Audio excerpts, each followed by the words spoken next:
Úi giời ơi, nhanh nhanh đi, nắng quá. Cái gì đấy? Wow, gà không lối thoát.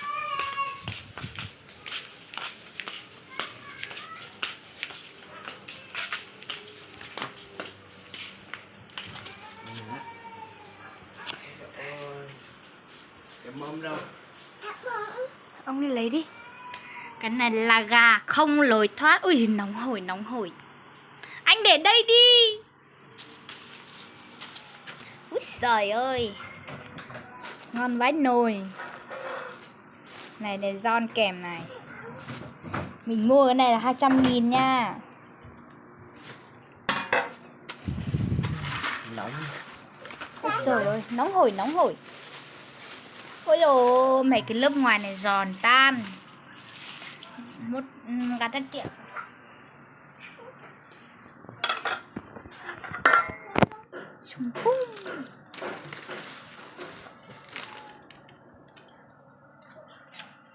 Wow. Anh bộ xem con gà này bao nhiêu. Nó quay ra hay ngay nhở? To không ấy? Con gà. Nhất này. Con gà. Ôi dồi ôi. Úi dồi ôi. Anh có đập có mỗi lần lúc món lẩu thứ cái nhau nó các cái lió. họ không tiền. Wow.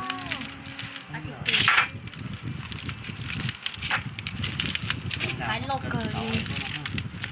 Mua là mua cái tàu tệ luôn đi. Là mua tôi sẽ được thôi. Mai có. Đây. Ăn chị kìa. Wow. Ui dồi ơi. Nó Phượng ấy bố đâu? Ông Phượng đi gọi bố ăn cơm. Bố chỉ cho cắt tông này. Đi. Đi gọi bố ăn cơm. Cái này ra đây anh cho nè. Ra đây anh cho cái đùi ngon nhá. Đấy. Nha. Dù không ở đơn gì hả? Nó cái đùa nó thì cá à. Cú vậy. Wow. Cái thằng này cho cái này. Đúng rồi. Úi giời ơi, chị tao xé cái tháo là xé. Thằng này cho cái này. Cái còn nó giờ chạy đi. Ô, cá cơ đi.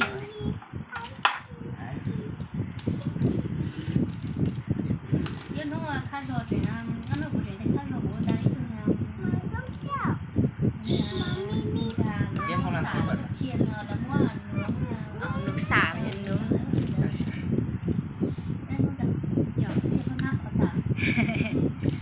Cú à. Nó có tìm ra xé này nó có đi lia cho xé ra rồi. Ở đó. Xem. Chờ, còn đây là một ký đà. Để cho cái gì trong nó lắm. Nó mất hao ta lên mà. Ngon không? Kinh linh có chích ra. Rau lim à. Có cái có chín nọ là kinh liền. Cái cục nó ta cục có mắm lẩu. Cái liang thì tao có liang chín nọ cho nó là nhau. Ui trời ơi, ngon quá. Nó có chịu câu gì là sốt ở bên đâu.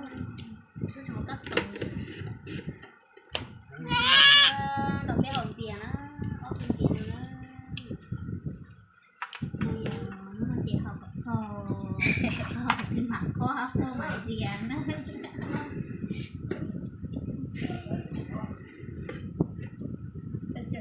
Sao chị lấy giờ là sao có xe đua? Giờ là chọn là lấy trên Lấy trên lấy lưới cái người dùng. Cái cầu của sao theo có cầu cho nên để cảm ơn thêm. Câu cảm Hồng biển ơi. bên đó thì nó mà học tại mình sắp cầu đó. Của câu. Cuối thì mình học nữa học tiếp tay nó cũng trả mình thì trả cầu với mình nữa nó à. Các cần cầu liễu. Có để ăn đây này. Cái hộp cái chỗ đi dưới nó.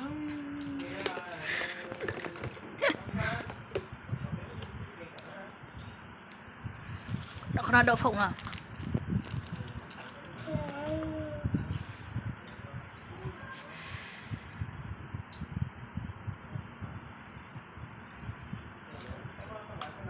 Ô tên núi dùng khi bia cờ đi. Tên núi dùng chỉ trong khi chập. nó bên nó một hắn nổ để thăm mới giờ nó thăm nó đã cố trời đại thế màn tàu mà tổ tới cha đá là tọt ta liếp rồi nè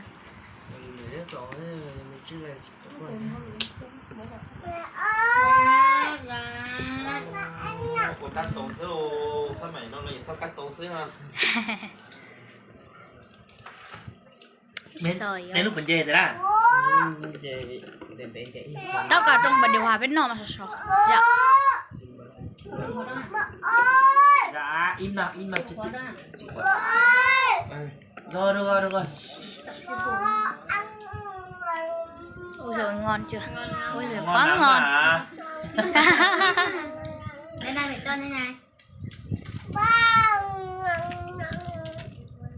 Đây, tôi cho này. Ăn của bố thôi, của bố mới ngon hả? con gà ăn cái này không? Cái này ngon lắm. Nó ấy tùng gà bỏ xôi là huang gà không lối thoát nó nè. Cái hồng kia tên nó là chậu này cái nó kia nó. Nó ấy miệng say không? Cái chúng ta chơi gì nữa hả? Nó miệng ổ lo nhưng mà Nó chúng nó cái kia chúng nó chuẩn bị nó đến nó có cháu tôi chỉ làm cái món cho nó ngon nữa. Không một cái món là no rất không?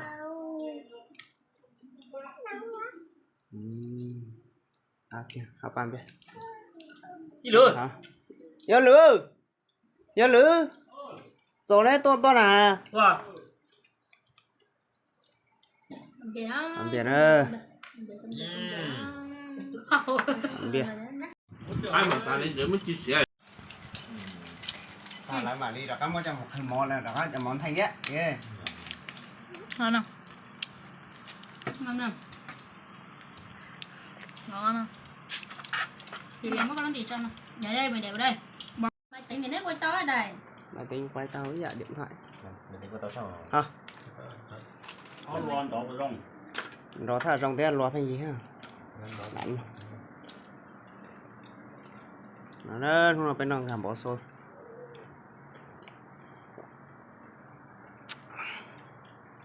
nuôi à bỏ lấy tầm mỏng đỏ của bố chả cái mỏng kia có tàu cháu nó đẩy chè đó Nó.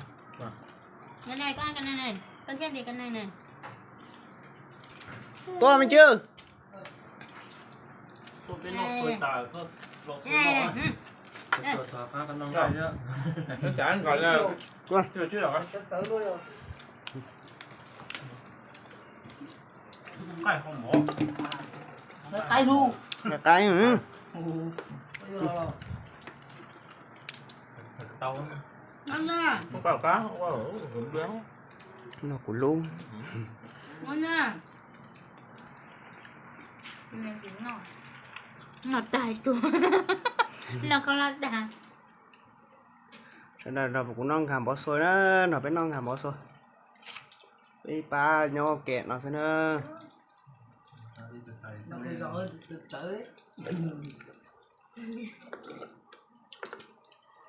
Ui ngon thế nhỉ. Cái lẩu nó thị á. Mày ăn gì? Hai bà đây. Được chưa? Món lò. Cắt đây. Món đủ.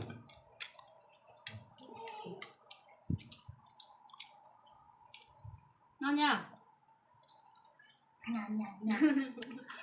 Nhiều con sổ tao đau hầu. Nó xỉa. Đây, Nó. đây. Món thọ. Anh chết tao nọ nè. Đấy thanh hả? Anh Thanh. của đàn áo ngày tại việt Có gió tàn của ta. một tốt 10.000 thôi mà Không ăn á. Chả phạt đường. Cho ăn thịt đâu, lấy cho mẹ. Ăn thì à. Người bên nhau tổ chung cử có dù ít bột chi tú này. Cái này uống à? Cô ví thì nó tăng này. Tên gì môn này dù trong mà là tăng. Chứ đi ăn mua lẩu tuần nào? Cho nó mới giàu cái gì đấy. Mì xía rồi. Đi rồi. Mất lần bữa này. Đấy. Ăn rồi mà tóm vào đi. Tao bật nước ai?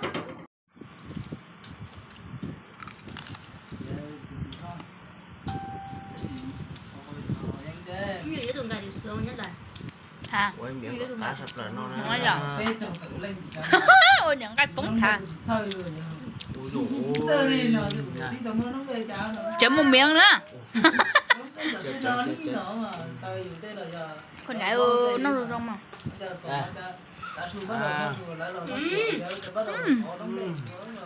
ngon á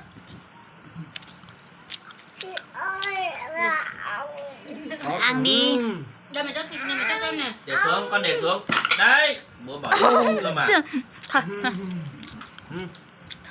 để vào bát rồi mà bắt ngon rồi rồi thật ta à, nó mỏ lắm bắt được một cách thì à ăn cơm đi không